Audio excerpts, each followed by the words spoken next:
Cybersecurity has become a major issue for small organizations handling sensitive financial, medical, commercial, or governmental information. New technology makes it possible for small organizations to achieve initial cybersecurity compliance in 7 days or less. In 2013, a presidential executive order was enacted to encourage an improved level of cybersecurity for all parts of the critical infrastructure of the United States. There are 16 key industries identified as being in need of cybersecurity services. Several of these are dominated by small businesses. For example, healthcare, financial services, and commercial facilities are listed by the 2012 U.S. Business Census as totaling over 2.3 million small businesses with 20 or fewer people per location. In February of 2014, the National Institute of Standards and Technology issued the Cybersecurity Framework to provide technical guidance for businesses of all sizes. The NIST Cybersecurity Framework starts with 5 functional categories. These categories are further divided into 99 subcategories, with several hundred recommended safeguards taken from ISO, COBIT, and NIST. The NIST protocols needed to complete an NIST Cybersecurity Framework program are free to download.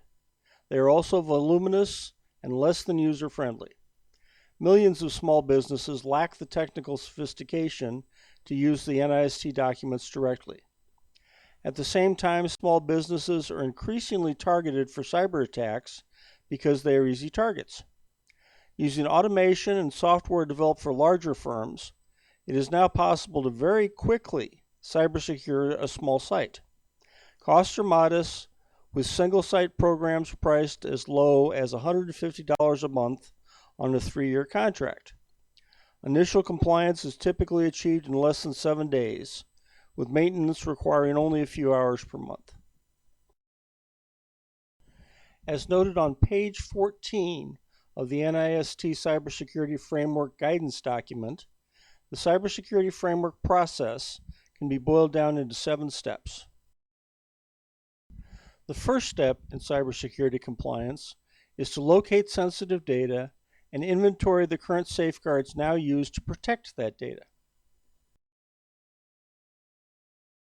Assessing initial safeguards is simplified using an online inventory form. Day 2 of the approach to cybersecurity compliance involves creating the initial information security risk assessment and determining acceptable levels of risk. The automated risk calculation engine combines with the online safeguards inventory to create a reproducible risk assessment in as little as a few hours. This compares favorably to the 2 to 3 days typically needed for a manual information security risk assessment.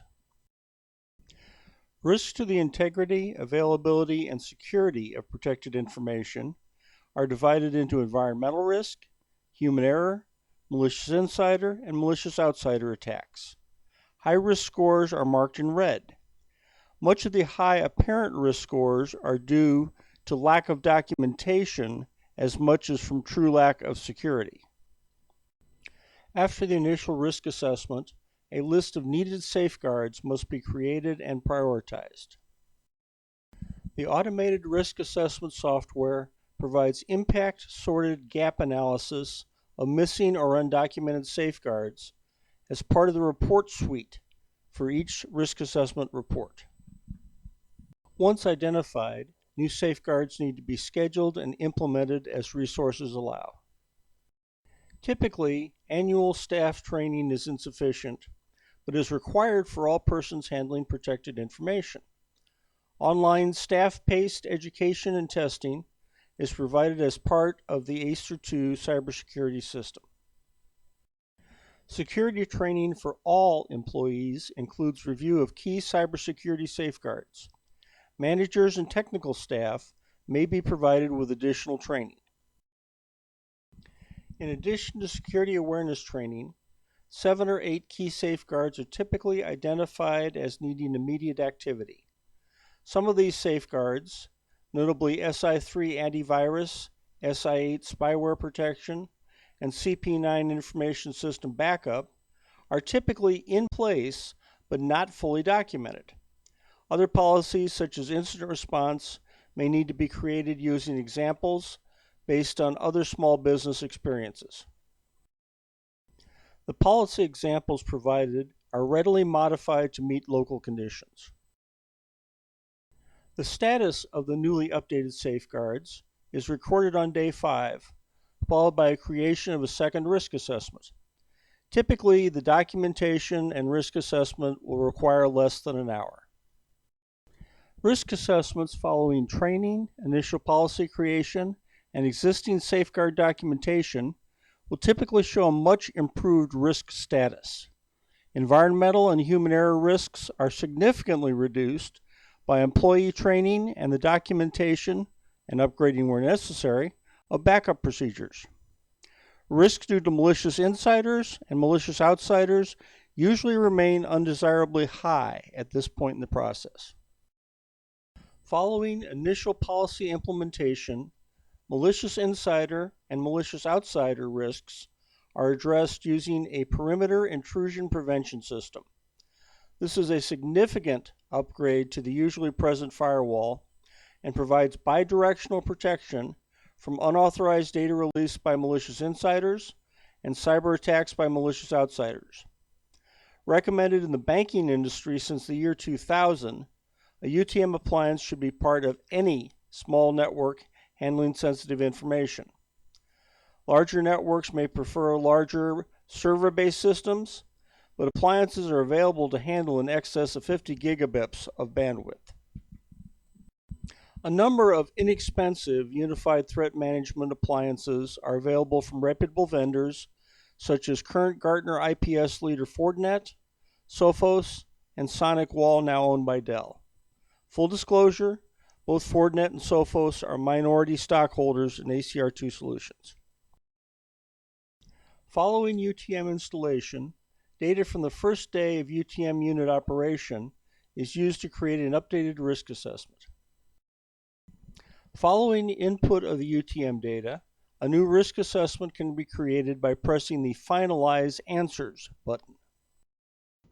After one full day of UTM activity, the organization should be able to document initial compliance. Risks in green are defined as being low and require only monitoring. Medium risks, marked in yellow, require remediation in a reasonable period of time, often defined by regulators as 1 year. The regulatory framework is a cyclical process of locating data, assessing risks to that data, identifying updated safeguards, and implementing those safeguards. Good practice calls for Step 4 risk assessments to be updated quarterly. NIST recommendations for appropriate safeguards are continuously evolving and are automatically updated in the ACR2 Cybersecurity Management System. This example shows a small site medical organization that went from a highly vulnerable condition to full NIST cybersecurity compliance in just over 7 months. Other cybersecurity issues may exist for particular organizations. The ACR2 Automated Risk Management System is currently under evaluation for certification as a qualified anti-terrorism technology by the Department of Homeland Security. This will primarily affect federal contractors. In the long-regulated medical industry, some estimates calculate that a majority of data breaches are perpetrated by subcontractors and business associates. The automated ACR2 risk management system can be used to manage risks for groups of sites and groups of groups. Existing ACR2 customers are currently able to handle security for dozens of locations from a single console.